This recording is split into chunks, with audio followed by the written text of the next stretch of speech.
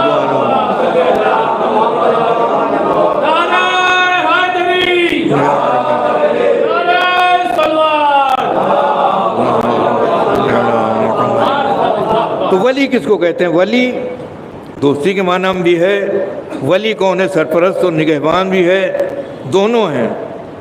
تو یہ کہا جاتا ہے محبت، تو یہ یاد رکھیں محبت کے بغیر تو یہ لفظ صادق آتا ہی نہیں ہے، لہذا ضرورت یہ ہے کہ بنیاد محبت ہو، اور جب محبت بنیاد ہے تو جب دل میں ہوتی ہے تو ولا ہوتی ہے، اور جب یہ سامنے آ جاتی ہے تو ولایت بن جاتی ہے۔ یعنی دل کے اندر ہے تو فقط یہ دل کے اندر ایک جذبہ ہے، اور یہ جذبہ جب بالوں پر نکالتا ہے تو نتیجے میں پرواز میں کبھی نماز بن جاتا ہے، کبھی روزہ بن جاتا ہے، کبھی حج بن جاتا ہے، کبھی زکوٰۃ بن جاتا ہے، اور جب یزیدیت اس کو نقصان پہنچانے کی کوشش کرتی ہے تو فرزند رسول سامنے آ جاتا ہے بشکل حسین منی نہیں بلکہ انا من الحسین، تو نتیجے میں دین ہی نہیں بچتا ہے بلکہ نماز بھی بچ جاتی ہے، روزہ بھی بچ جاتا ہے، حج و زکوٰۃ بھی بچ جاتے ہیں۔ لہذا یہ نہ سوچیں کہ یہ فلاں ایک چیز کو نہیں بچانے آئے تھے، نہیں بلکہ پورے کائنات دین کو بچانے آئے تھے، کہ جس میں نماز فروع دین میں سب سے پہلی منزل میں ہے، اور اس کے بعد تمام چیزیں ہیں۔ جہاں تک ولا کا سوال ہے تو ولا یہ کوئی عمل نہیں ہے بلکہ دن کے اندر کا ایک جذبہ ہے کہ جب یہ اپنے بالوں پر نکالتا ہے تو بشکل نماز، بشکل روزہ، بشکل حج، بشکل زکوٰۃ، یعنی جو عمل کی منزل میں آ جاتا ہے وہی ولایت ہوتی ہے، وہی حکومت ہوتی ہے۔ اور حکمراں کبھی پیغمبر اسلام ہوتے ہیں، کبھی مولائے کائنات ہوتے ہیں، کبھی امام زمانہ حکمراں بن جاتے ہیں۔ محمد اب ایک چیز ہے جس کو میں عرض کر دوں، بہت ہی غور سے سنیں گے، ادھر ادھر وہ کہیں گے نہیں، فکری لحاظ سے کہ اب یہ ایک واقعہ میں نے سنا تھا صادق حسن صاحب سے، اور مجھے ظاہر مطالعہ وغیرہ کر نہیں پاتا ہوں، لہذا کتنا یاد ہے مجھے نہیں میں اس کا دعویٰ کر سکتا ہوں، مگر اتنا ہے کہ لب لباب تو بہرحال معلوم ہے۔ اور وہ کیا ہے دیکھیے اخباریت جس کا چرچا ہوتا رہتا ہے کہ اخباریت پھیل رہی ہے، کچھ نہیں پھیل رہی ہے، اس لیے کہ جس کی بنیاد نہ ہو پھیلے گی کیا؟ ہمیشہ وہ چیزیں پھیلتی ہیں جن کا جڑ ہوتی ہے۔ تو یہ یاد رکھیں کہ اگر آپ نے کوئی، یہ برسات کا موسم ہے، کوئی ایک پودا لگا دیا ہے، جڑ مضبوط ہوگی تبھی تو وہ پھیل کر تبتیوں کی مسجد کے اندر تک آ جائے گا، اور اگر جڑ ہی نہ مضبوط ہو تو کیسے پھیلے گا؟ تو یہ اخباریت نہیں، بلکہ یہی اخباریت جب دریدہ دہنی کی منزل میں آ جاتی ہے تو نتیجے میں توہین علماء ہوتی ہے، استدلال نہیں ہوتا ہے۔ تو جہاں توہین علماء ہو، یہ علماء کون ہیں کہ جو پورے طور سے انبیاء کے مثل ہیں، یا یہ کہا جائے کہ علماء امتی کانبیاء بنی اسرائیل، یہ میری امت کے علماء انبیاء بنی اسرائیل جیسے ہیں، اور میری امت کے علماء انبیاء بنی اسرائیل کے سلسلے میں اب جو دوسرا لفظ آیا ہے وہ بھی ملاحظہ فرمائیں، مثل، یعنی ان کے مثل ہیں کہ جیسے وہ تھے ان کے مثل یہ ہیں۔ تو یہ کا کے ذریعے، یعنی کاف مثل کے معنی میں آتا ہے، تو کام بھی آئے بنی اسرائیل، لیکن ایک لفظ اور آیا ہے کہ افضل ہیں یہ علماء انبیاء بنی اسرائیل سے۔ تو دونوں گروہوں کو الگ کر لیں، جو کام بھی آئے بنی اسرائیل ہیں، یعنی انبیاء بنی اسرائیل جیسے ہیں وہ ہمارے علماء ہیں، اور جو انبیاء بنی اسرائیل سے افضل ہیں وہ ہمارے ائمہ ہیں۔ لہذا ائمہ کا رتبہ کہیں بلند ہے ان علماء سے، مگر انہی علماء کی خوشہ چینیوں کے ذریعے، یا یہ کہا جائے ان کے تعلیمات کے ذریعے، جب یہ بڑی بڑی کتابوں کے مؤلف و مصنف بن جاتے ہیں تو کوئی علامہ مجلسی کہلاتا ہے، کوئی علامہ ہلی کہلاتا ہے، کوئی آیت اللہ خویب کہلاتا ہے، کوئی آیت اللہ سیستانی کہلاتا ہے، کوئی آیت اللہ خامنہی کہلاتا ہے۔ وہ یہی وہ ہیں کہ جو اپنے ائمہ کے علوم کے ذریعے سے عالم بنے ہیں۔ لہذا ائمہ اور ہمارے علماء میں ایک ذرا سے بہت فرق ہے، وہ فرق یہ کیا، ذرا کیا بلکہ بہت زیادہ فرق ہے۔ یہ غیر معصوم ہے، وہ معصوم ہے، ان کا علم بہت زیادہ ہے، ان کا علم عطا کیا ہوا ہے، ان کا علم حاصل کرتا ہے، یہ ہمارے علماء ہیں۔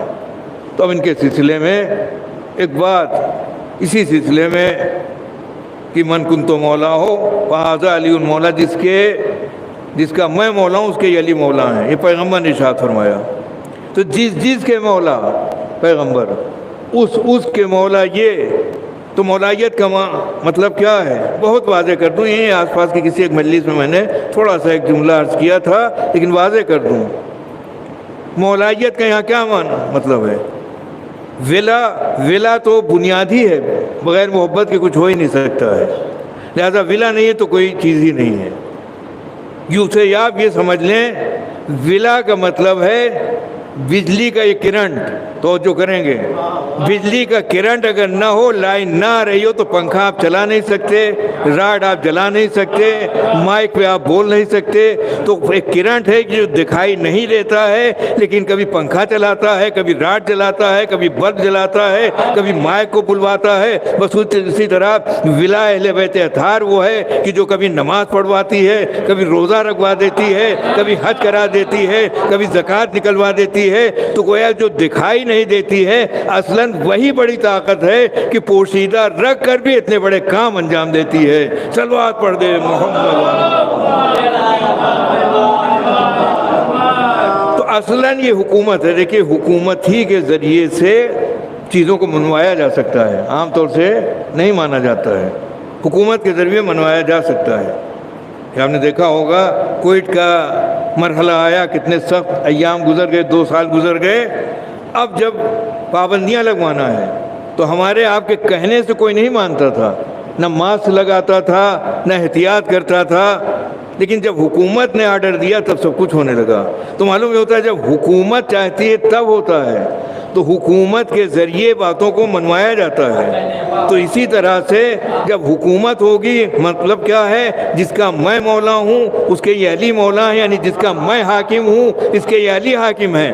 اب یہ علی ہی کے ذریعے تم کو ماننا پڑے گا، اور اگر نہ مانو گے تو نتیجے میں تمہارے اعمال قابل قبول نہیں ہوں گے۔ لہذا ایسا ہے، ہوتے ہوتے بات کہاں تک آتی ہے کہ اصلاً نظام عدل قائم کرنا تھا دنیا میں، اور اس سے کسی کو غلط فہمی بھی نہ ہو، کوئی سوچے کہ کوئی نئی حکومت کی بات نہیں. نئی حکومت بظاہر اگر عقیدہ جس کا ہے وہی سمجھ سکتا ہے کہ کوئی آئے گا اور حکومت قائم کرے گا. تو اگر آپ یہ سمجھتے ہیں کہ آئے ہی گا نہیں تو مسئلہ ہی نہیں ہے. مسئلہ کب ہے کہ جو آئے گا ایسا کرے گا. تو اس سے پہلے جو تھا اس نے ایسا کیا، یعنی امیر المومنین نے حکومت عدالت قائم کرنے کی کوشش کی، اور کوشش میں وہ اتنا کامیاب رہے. پہلے تو ان کو حق دیا ہی نہیں گیا. نتیجہ یہ ہوا کہ در کے اوپر آگ و لکڑیاں جمع ہو گئیں. اتنا بڑا واقعہ ہو گیا جو تاریخ بھلا ہی نہیں سکتی ہے، فقط اس لیے کہ حکومت ان تک نہ آئے. جب ایسا ہو گیا اور دنیا عاجز آ گئی ہے، تب عاجز آنے کے بعد خدمت علی میں آئی کہ آ کر آپ زمام حکومت سنبھال لیں. یہ عاجزی کے ذریعے جب خدمت علی میں آئی ہے تو یہ کس لیے آئی ہے؟ کیا اس لیے آئی تھی کہ اب تک ہم محبت نہیں کر سکیں، آئیے ہم محبت کریں؟ نہیں، بلکہ اس لیے آئی ہے کہ اب تک حکومتیں ہم سے حق منوا نہیں پائی ہیں، لیکن ضرورت یہ ہے کہ حکومت عدل قائم ہو، لہٰذا آپ آ جائیے. اور جب علی آ گئے ہیں تو یہ نہ دیکھا کہ یہ میرا بڑا بھائی ہے، یہ وہ ہے کہ جو مجھ سے حق سے زیادہ مانگ رہا ہے. دنیا کو یہ بتا دیا کہ اگر بڑا بھائی بھی حق سے زیادہ مطالبہ کرے گا تو علی اسے آگ کی سلاخ دکھا کر اعلان کریں گے کہ معاملہ عدل میں علی نہ بھائی کو دیکھتے ہیں، نہ بھتیجے کو دیکھتے ہیں، نہ کسی عزیز کو دیکھتے ہیں، بلکہ فقط قرآن کو دیکھتے ہیں، احکام الہیہ کو دیکھتے ہیں. صلوات پڑھ دے محمد. 4.5 سال میں بہت کچھ منوا لیا، اور بہت کچھ کیا حرام اور حلال تو زیادہ. آپ دیکھیں نہج البلاغہ کا خطبہ ہے، عرصے سے میں نے پڑھا نہیں، لیکن اس کے اندر باقاعدہ آپ نے پہلی منزل یہ دکھائی ہے کہ حرام سے بچانا ہماری ذمہ داری ہے. رزق حلال استعمال کرو، حرام چیزوں سے بچو. یہی وہ چیزیں ہیں جو انسان کو جسارتوں کے اوپر آمادہ کرتی ہیں. لہذا حرام لقمے نہ ہوں، صحیح ہو. اس لیے کہ ہمارے معصومین وہ ہیں کہ جن تک پاک و پاکیزہ چیزیں جاتی ہیں تو جو چیزیں حرام سے ملوث ہو جائیں، یعنی اگر نجس کھا لیا تو 40 دن دعا نہیں قبول ہوگی. تو جب دعا نہیں قبول ہوگی تو پھر امام کیسے آپ کے نزدیک آئیں گے، یا اپنے کیسے اپنے نزدیک بلائیں گے؟ ضرورت یہ ہے کہ اگر واقعی منتظرین میں ہیں تو انتظار کے پہلے مرحلے میں ہمیں پاکیزہ غذا استعمال کرنا ہوگی تاکہ دعاؤں میں اثر پیدا ہو جائے، اور جب دعاؤں میں اثر ہوگا تو ظہور میں تعجیل ہو جائے گی انشاءاللہ. صلوات پڑھ دے محمد. تو جس واقعے کی جانب میں نے اشارہ کیا میں عرض کر دوں تاکہ تاخیر بھی نہ ہو. واقعہ کیا ہے؟ جو یہ ایک مجموعہ ورام ہے، کتاب بہت قدیمی ہے، اس کی ایک روایت ہے، یہ حدیث ہے، اسے آپ ملاحظہ فرمائیں کہ ایک بہت بڑے عالم ہمارے ہاں گزرے ہیں، محمد باقر بہبہانی، جنہوں نے اخباریت کا جنازہ نکال دیا تھا. بہبہان کے رہنے والے تھے اور ایسا کارنامہ انجام دیا ہے کہ اس کے بعد اخباریت دم توڑ کر رہ گئی تھی. اور آج بھی آپ عراق وغیرہ میں دیکھیں اب وہ بات وہ نہیں رہ گئی، کہیں تھوڑا سسکیاں ہیں. یہاں جو اخباریت ہے وہ تو بالکل الگ چیز، اس میں توہین علماء ہوتی ہے. حیدرآباد میں آپ دیکھ دیں لیکن علماء کی تصویریں بچھا کر ان کے اوپر سے لوگوں کو گزارا جاتا ہے. تو یہ غلط ہے. اس لیے بھی غلط ہے کہ کم از کم کچھ نہ کیجئے تو آپ اس کے تو قائل ہیں کہ شبیہ قابل احترام ہوا کرتی ہے. تو یہ جس کی تصویر آپ نے لگائی اس کے سر پہ ایک امامہ ہے، اور امامہ نبی کے امامے کی شبیہ ہے. تو یہ یاد رکھیں کہ جو نبی کی توہین کر لے، اگر وہ علماء کی توہین کرے تو قابل تعجب نہیں ہے. صلوات پڑھ دیں محمد.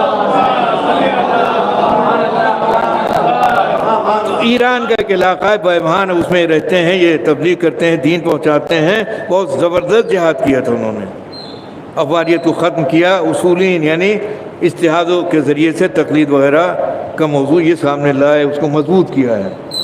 لیکن ایک دن خیال آیا کہ میں بہبہان میں رہتا ہوں، کوئی عالم ہے نہیں، میں ہی اکیلا ہوں، تو میں سمجھتا ہوں کہ میں بہت بڑی چیز ہوں، اس لیے کہ میں ان میں سب سے بڑا ہوں اور عالم ہوں، تو اس سے مجھے پھر غرور نہ پیدا ہو جائے. تو اس سے بچنے کے لیے انہوں نے سفر اختیار کیا، کربلا پہنچ گئے. اور یہاں آنے کے بعد کہا یہاں تو علماء کی کثرت ہے، لہذا یہاں میرے اندر غرور پیدا نہیں ہوگا۔ ایک چھوٹی سی مسجد کو انہوں نے اختیار کر لیا، نماز پڑھانے لگے، نماز پڑھا رہے ہیں، اور اسی کے درمیان انہوں نے یہی جو میں نے حوالہ دیا مجموعہ ورام، اس سے ایک روایت انہوں نے پیش کر دی۔ اور روایت کیا ہے؟ انہوں نے روایت پیش کر دی کہ ایک حدیث موجود ہے، روایت ہے، وہ کیا ہے کہ امام زمانہ کے ظہور میں تاخیر،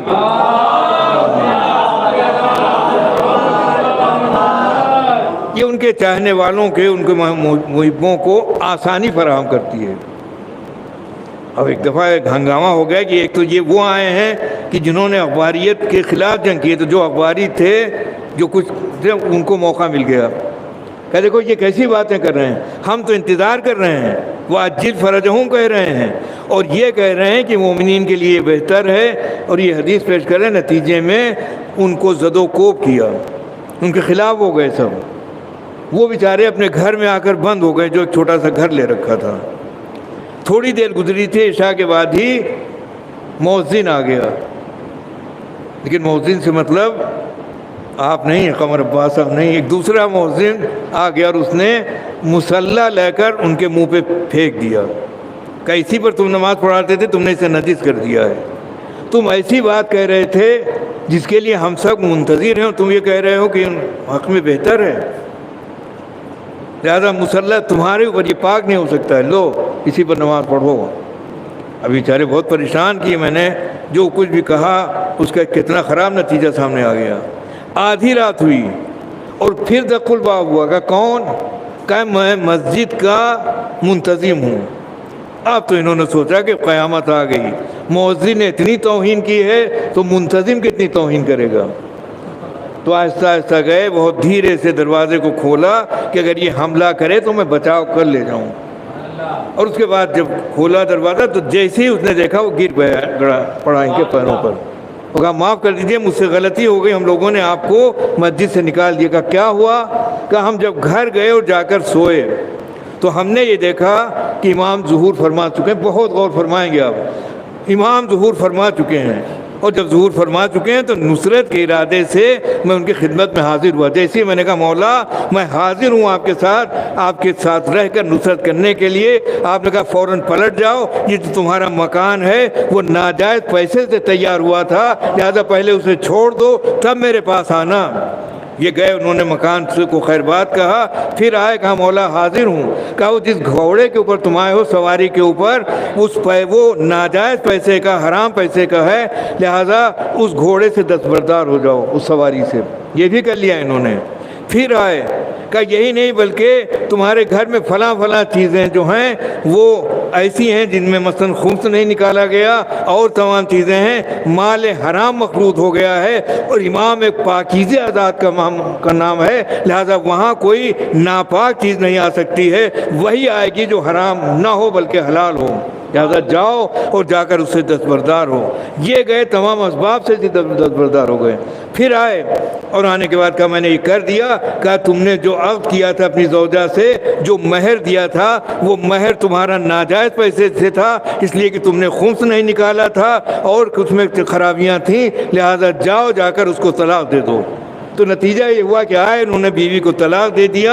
اب یہ بہت پریشان کہ اب کریں کیا، یہ ہو کیا رہا ہے۔ پھر خدمت امام میں آئے، کہا ہم نے دے دیا طلاق۔ کہا جو تمہارا بیٹا ہے وہ ہے کہ جو جسارت کرنے والا ہے، اس کی کسی غلطی کو مجھے اس وقت یاد نہیں کہا تھا، لیکن اس کی وجہ سے واجب القتل ہے، جا کر اس کو قتل کر دو تب آؤ۔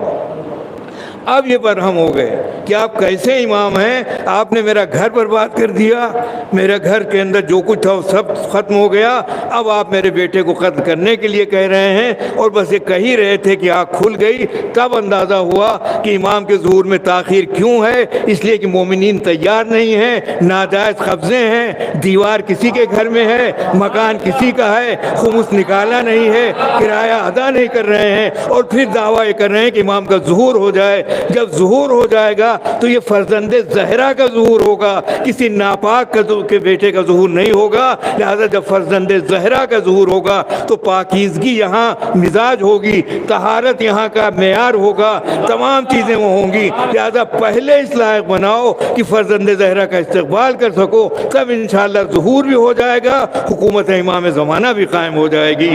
صلوات پڑھ دے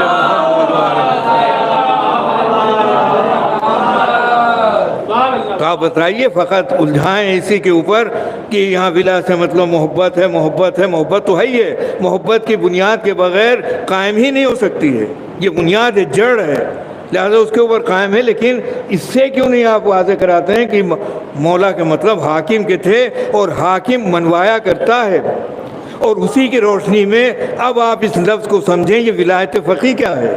ولایت فقیہ جس کے اوپر بڑا اختلاف بھی ہوتا ہے، یہ کیا ہے؟ ولی بن گئے، ولی کا مطلب ہوتا ہے حاکم، یعنی جب تک مجتہد فتوے بیان کرتا رہے گا، اب وہ گارنٹی وہ نہیں لے سکتا ہے کہ ہم فن فتویٰ تو بیان کر دیا، لیکن ہمارے مقلد نے عمل کیا یا نہیں کیا، وہ توجہ کریں گے، وہ کوئی گارنٹی نہیں دے سکتا ہے، اس لیے کہ حکومت تو اس کی ہے نہیں، فقط وہ مجتہد ہے، اجتہاد کر کے فتویٰ بیان کر سکتا ہے، مانو نہ مانو یہ تمہارا کام ہے۔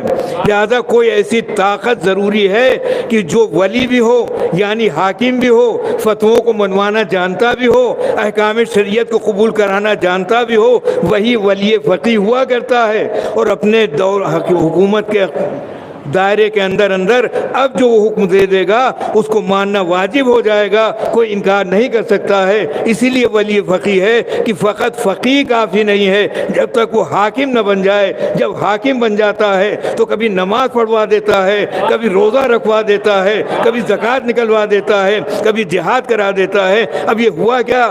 آخری بیان میں عرض کر دوں، عراق کا موضوع آپ کے سامنے ہوگا، کتنی چپکلش ہو گئی 2 دن کے اندر۔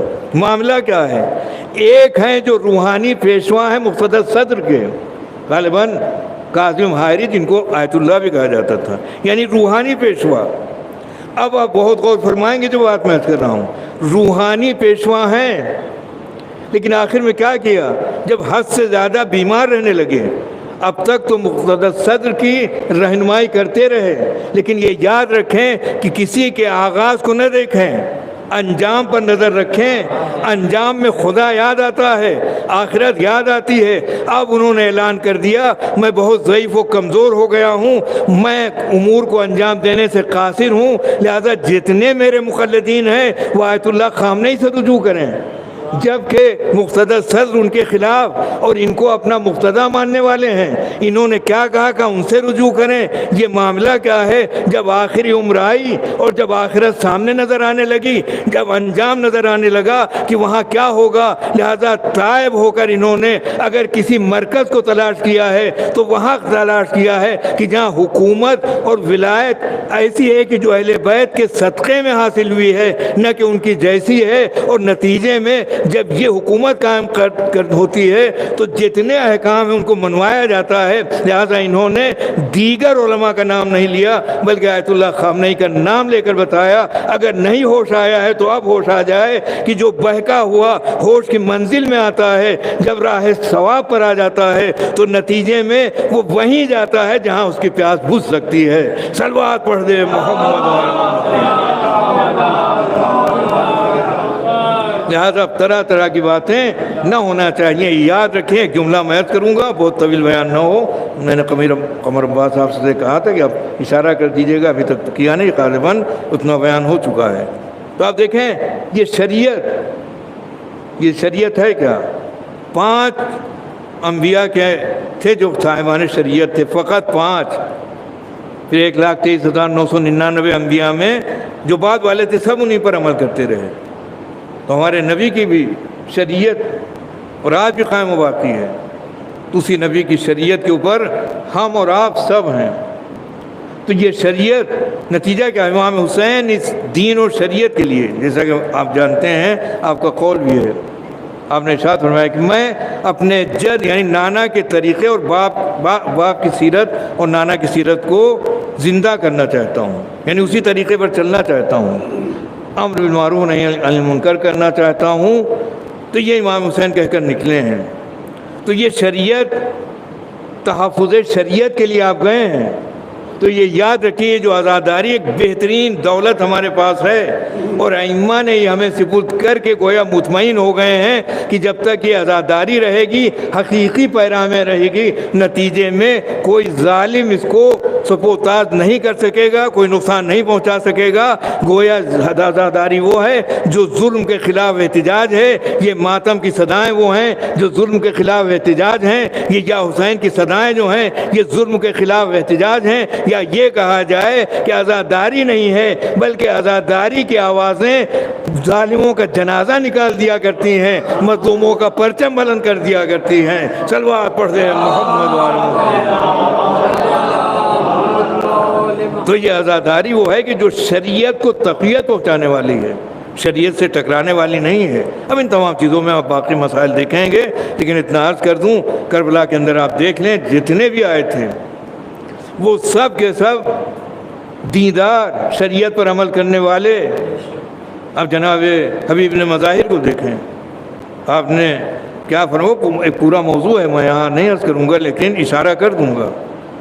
جب جسارت کی، توہین کی ہے امام حسین کہ نماز کا معاملہ آیا ہے، معاذ اللہ نماز پڑھ لو لیکن تمہاری نماز قابل قبول نہیں ہے، تو اس وقت آپ نے کیا کہا ہے، اے شراب خار کے بیٹے، تیری نماز قابل قبول ہے اور میری امام کی نماز قابل قبول نہ ہو۔ یہ کیا جملہ ارشاد فرما دیا، اے شراب خار کے بیٹے۔ قرآن کیا کہتا ہے کہ دیکھو جب تم نشے کی حالت میں ہو، لا تقربوا الصلاۃ وانتم سکارا، دیکھو جب نشے کی حالت میں ہو تو نماز تک نہ جانا۔ تو یہ جو تم ہو نشہ آور چیزیں استعمال کرنے والے کی اولاد ہو، اور تم کہہ رہے ہو کہ نماز ان کی قابل قبول نہیں ہے، اور یہ کہہ کر آپ نے کہا کہ مولا اجازت لی ہو جنگ کرنے کے لیے گئے ہیں۔ تو اگر یہ کہا جائے تو یہ وہ ہیں جنہوں جو گئے جنگ کرتے رہے ہیں، اسی کے نتیجے میں امام حسین کی نماز ظہر ہو گئی ہے۔ یعنی اگر یہ جا کر لوہا نہ لیتے تو نماز ظہر اختتام پذیر نہ ہوتی۔ تو اگر یہ کہا جائے کہ کربلا کا پہلا شہید نماز جناب حبیب ابن مظاہر ہیں، جنہوں نے شہید ہو کر نماز ظہر کو بچا لیا ہے، صلوات پڑھ دے محمد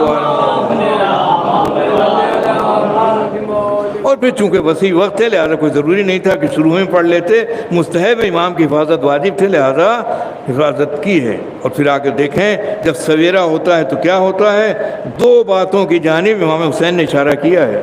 اب ایک فرمائش ہے حضرت علی اکبر علیہ السلام کے مصائب کی، لہذا اس فرمائش کو پورا کروں گا انشاءاللہ میں، اس لیے کہ ایک انتہائی عزادار خاتون کی فرمائش ہے، لہذا پورا کرنے سے پہلے اتنا عرض کر دوں، جب سویرا ہوا ہے کربلا میں صبح عاشورہ، تو دو آوازیں بلند ہوئی ہیں امام حسین علیہ السلام کی طرف سے۔ پہلی آواز کیا، یا بنیہ تقدم، بلکہ اس سے پہلے جناب ابا علی اکبر سے کیا ارشاد فرمایا، بیٹا نماز صبح کی اذان دو۔ صحرائے کربلا میں آواز علی اکبر کے ذریعے سے اذان صبح کی آواز گونجی ہے۔ اس کا مطلب یہ وہ نوجوان ہے کہ جس نے ہمارے آج کے نوجوانوں کو جگایا ہے کہ اگر کٹرا بطراف خاں میں رہتے ہو تو تبتیوں کی مسجد یا آپ کے آس پاس کی مسجدوں کو سویرے خالی نہ چھوڑنا، اس لیے کہ اس کے اندر آواز اذان علی اکبر گونج رہی ہے۔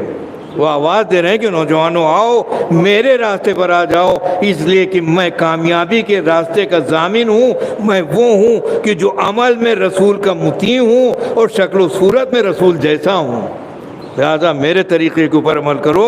میں نے آواز اذان دی ہے، تو یہ آواز بلند ہوتی اذان دی ہے، آواز جیسی بلند ہوئی، یہ سب کے لیے ایک پیغام ہے۔ تو پہلا تو یہ کام، اور نماز قائم ہوئی ہے، اور پھر آپ نے کہا یا بنیہ تقدم میں، بیٹا آگے بڑھو جہاد کے میدان میں، اس لیے کہ اگر یہ نہ کہیں تو دنیا یہ کہے کہ اپنے بیٹے کو بچا لیا۔ بس جیسے ہی یہ کہا ہے، انصار کا جوش پورے شباب پر نظر آیا، قریب آئے، تلواریں نیام سے نکال لیں، کہ مولا اگر ہمارے ہوتے ہوئے یہ جوان شہزادے علی اکبر چلے گئے تو ہم اپنی گردنوں کو اپنے تلواروں سے کاٹ ڈالیں گے۔ اس لیے کہ کیسے ممکن ہے کہ جوان پہلے چلا جائے اور ہم زندہ رہیں، لہذا یہ ممکن نہیں ہے، ہم گوارہ نہیں کر سکتے ہیں۔ لہذا امام حسین علیہ السلام رک گئے اور اب ایک کے بعد ایک جانے لگا۔ بعض روایتوں میں تو یہ بھی ہے کہ حضرت علی اصغر سے پہلے کے شہید جناب علی اکبر ہیں، اور بعض روایتوں میں یہ ہے کہ کربلا کے پہلے شہید حضرت علی اکبر علیہ السلام ہیں، یعنی پہلے آپ ہی کو بھیجا ہے۔ لیکن میں بہرحال جہاں تک میں نے غور کیا ہے اتنا سمجھ میں آتا ہے کہ حضرت علی اکبر کو میت پہ جس طرح امام حسین گئے ہیں، اگر یہ پہلے شہید ہوتے تو انصار اعزا سب موجود تھے تو امام حسین اس طرح نہ جاتے جیسے گئے تھے۔ تو معلوم یہ ہوتا ہے کہ حضرت علی اصغر سے پہلے کہ یہ شہید ہیں، انہوں نے اپنے چچا کے کٹے ہوئے بازوؤں کو اٹھایا ہے۔ لہذا جناب علی اکبر کو اجازت کس حالت میں ملتی ہے؟ اس وقت جب حضرت علی اکبر آتے ہیں، بابا جان مرنے کی اجازت دے دیجئے، تو تم تو میرے نانا کی شبیہ ہو، جب میں نانا کی زیارت کا مشتاق ہوتا تھا تو میں تمہیں دیکھ لیا کرتا تھا، تمہیں کیسے اجازت دے دوں؟ لیکن بہت اصرار ہوا تو اجازت دی ہے، لیکن انداز کیا ہے؟ اس سے پہلے یہ کہا کہ جاؤ خیمے میں اپنی پھوپھی اور ماں سے اجازت لے لو۔ اور جب گئے ہیں تو دو شہیدوں کے لیے ملتا ہے کہ خیمے سے جب برآمد ہوئے تو عجب کیفیت تھی۔ ایک تو خود حضرت علی اکبر علیہ السلام، پردہ اٹھتا تھا اور گر جاتا تھا، اور دوسرے امام حسین علیہ السلام کی جب خیمے سے برآمد ہوئے ہیں، میر انیس علیہ الرحمن نے نظم کیا ہے، شبیر برآمد ہوئے یوں خیمے کے در سے جس طرح نکلتا ہے جنازہ بھرے گھر سے، تو اس طرح سے جناب علی اکبر برآمد ہوئے ہیں اور گئے ہیں اور پھر آگے بڑھے ہیں۔ لیکن جب آگے بڑھے تو ایک آہٹ سنی ہے، اور آہٹ سن کر پیچھے دیکھا ہے کہ ضعیف بابا ایسا آ رہا ہے۔ کہے بابا آپ تو رخصت کر چکے ہیں، کیوں پیچھے آ رہے ہیں؟ کہا بیٹا تم صاحب اولاد نہیں ہو، ورنہ تمہیں اندازہ ہوتا کہ جب جوان بیٹا مرنے جاتا ہے تو بوڑھے باپ پر کیا گزر جاتی ہے۔ اجرکم اللہ۔ تو اس طرح سے جناب علی اکبر کو رخصت کیا اور جناب علی اکبر نے جہاد کیا۔ جہاد کرتے کرتے آپ محرم میں سن چکے ہیں، تفصیلات میں نہیں جانا ہے، تو ایک مرحلے عرض کر کے مجلس تمام کر دینا ہے، فرمائش بھی پوری ہو جائے، آنسو بھی بہ جائے، اس لیے کہ یہ فرزند حسین کا معاملہ ہے، یہ اس نوجوان کا معاملہ ہے جس کے لیے بعض روایتوں میں ملتا ہے کہ کس طرح سے آپ کے حسن کا شہرہ سب جانتے ہیں کتنا۔ چنانچہ ایک شخص آیا ہے خدمت امام حسین میں زیارت حضرت علی اکبر کے لیے، پوچھا بھائی کہاں سے آئے گا؟ دور دراز سے اس لیے آیا ہوں کہ آپ کے بیٹے کی زیارت کروں، میں نے سنا فخر یوسف ہے آپ کا بیٹا۔ آواز دی، حضرت علی اکبر باہر آ، دیکھا کہ میں نے جتنا پایا تھا اس سے زیادہ میں نے محسوس کیا، لہٰذا آپ دعا کر دیں کہ ایسے ہی فرزند مجھے مل جائے۔ آپ نے کہا اتنا بتاؤ، اگر ایسا بیٹا مل گیا تو کیا تم یہ گوارہ کرو گے کہ اسے کوئی زخم لگ جائے؟ کہ مولا زخم کی بات تو چھوڑیے، میں یہ بھی نہیں گوارہ کروں گا کہ پھانس لگ جائے اس کو۔ کہ یہ میرا بیٹا کربلا کے میدان میں اس طرح سے شہید ہوگا کہ سینے پر برچھی کا پھل لگے گا اور میں اسے کھینچوں گا۔ اجرکم اللہ۔ تو یہ منزل ہے۔ بہت چاہنے والا باپ بھی، بہت چاہنے والی مائیں بھی، خدا تمام ماؤں کے جوان بیٹوں کو زندہ و سلامت رکھے اور علی اکبر کی غلامی کا شرف انہیں عطا کر دے۔ مائیں دعا کرتی ہیں ان کے حق میں۔ ایک مرتبہ ایک شخص گزر رہا ہے، ناقہ سوار ہے، محلہ بنی ہاشم سے واقع کربلا ہو چکا ہے۔ اچانک اس نے پوچھا کہ یہ بتاؤ یہ کس کا گھر ہے جس کے اندر ایک خاتون کے رونے کی آواز آ رہی ہے؟ کہا یہ بیت الشرف حسین ابن علی کا ہے۔ کہا یہ کون خاتون ہے جو اس طرح رو رہی ہیں؟ ان کے رونے سے میرے ناقے نے کھانا پانی چھوڑ دیا ہے اور دیکھو اس کی آنکھوں سے آنسو جاری ہیں۔ کہا یہ حسین کا گھر ہے اور یہ علی اکبر کی ماں ہے، جوان بیٹا مارا گیا ہے۔ تو معلوم یہ ہوتا ہے کہ ماں کے دل پر بہت شاق تھا علی اکبر کا مارا جانا، اور یہی وجہ ہے جب حضرت علی اکبر کی میت آئی ہے تو ابھی میں بعد میں عرض کروں گا، لیکن اس سے پہلے عرض کر دوں جب گھوڑے سے نیچے گرے ہیں اب فقط علی اکبر نے سلام کیا ہے بابا کو، مدد کے لیے پکارا نہیں ہے، میرا بابا ضعیف ہے، کیسے آ جائے گا؟ روایتوں میں یہ ہے کہ امام حسین جب قریب آئے تو کیا دیکھا کہ ایک چادر اوڑھے ہوئے معظمہ بیٹھی ہوئی ہے۔ اب جو غور سے دیکھا تو بہن زینب ہے۔ ارے بہن میں زندہ ہوں، تم کہاں سے آ گئی؟ کہا ہے بھیا میں آئی ہوں تاکہ آپ کے لیے سہارا بنوں۔ لوگ سمجھتے ہیں محبت علی اکبر میں آ گئی، لیکن شاید یہ وجہ ہو، ارے میرا بھائی اکیلا ہے، جوان کی میت ہے، لاشا کیسے اٹھے گا؟ لہذا جناب زینب کو رضا اڑا کر پہنچا دیا خیمے میں، اور اب آئے ہیں، ابھی رمق جان باقی تھی۔ کہا بیٹا اپنے دونوں ہاتھ میرے گلے میں حمایل کر دو، میں تمہیں جلدی سے خیمے میں پہنچا دوں۔ علی اکبر نے ایک ہاتھ تو حمایل کیا، دوسرا نہیں اٹھ رہا تھا۔ کہا کیا ہوا بیٹا؟ کہا بابا کلیجے کے اندر برچھی چبھ رہی ہے، میں کیسے دوسرا ہاتھ حمایل کروں؟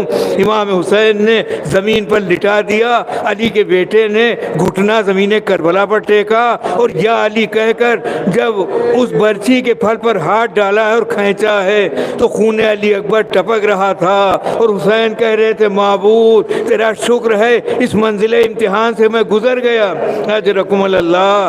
اب میت کو کیسے اٹھایا؟ سر کو اپنے کاندھے پر رکھا، سینے سے سینہ ملایا، اٹھا کر چلے ہیں، لیکن اب نہ چلا گیا تو لاش کو زمین پر رکھ دیا۔ ارے بار بار لاش کو رکھا ہے، اور جب نہ اٹھا سکے بچوں کو بلایا، بچوں آؤ اپنے بھائی کا جنازہ لے چلو۔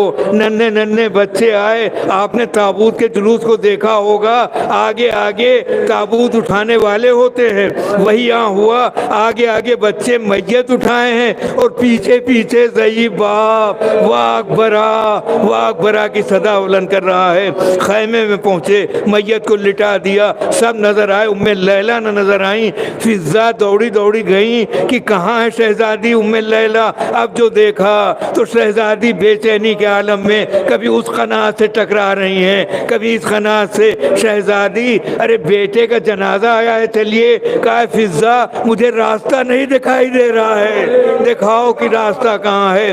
بازو پکڑا، علی اکبر کی میت پر لائیں، اور جناب ام لیلہ نے فریاد کیے بیٹا تم جوانی میں بھی مجھ سے جدا ہو گئے، اور میں وہ منظر بھی نہ دیکھ سکی کہ اپنے بیٹے کی شادی کر سکتی۔ سیحرم الذین ظلموا ای منقلب ینقلبون۔ اللہم بحق محمد وانت المحمود، بحق علی وانت الاعلی، وبحق فاطمہ وانت فاطر السماوات والارض، وبحق الحسن وانت المحسن، وبحق الحسین وانت قدیم الاحسان، وبحق الائمة التسعة الطاہرین من ذریۃ الحسین علیہ السلام۔ اللہم تقبل منا ھذا العزاء۔ معبود اس عبادت عزا کو قبول فرما لے، ہم میں سے جو مریض ہیں انہیں صحت عاجلہ عطا فرما دے، جو پریشان حال ہیں ان کی پریشانیاں دور فرما دے، ہم سب کو سچا عزادار اور پکا دیندار بنا دے۔ معبود ہم میں سے جتنے بھی لوگ حج و زیارات کے مشتاق ہیں انہیں توفیق حج و زیارات کرامت فرما دے، عراق کے حالات صحیح ہو جائیں، مراجع کرام کی حفاظت فرما، اور جو باغی لوگ ہیں ان کی سرکوبی فرما دے، وہاں روزے محفوظ رہیں، مومنین محفوظ رہیں، علماء محفوظ رہیں، ہم سب کو اتباعت عالیات کی زیارت کا شرف عطا فرما دے، امام زمانہ کے ظہور میں تعجیل فرما دے، ہمیں اصلاح بنا دے کہ ہم ناصران امام زمانہ میں قرار پائیں۔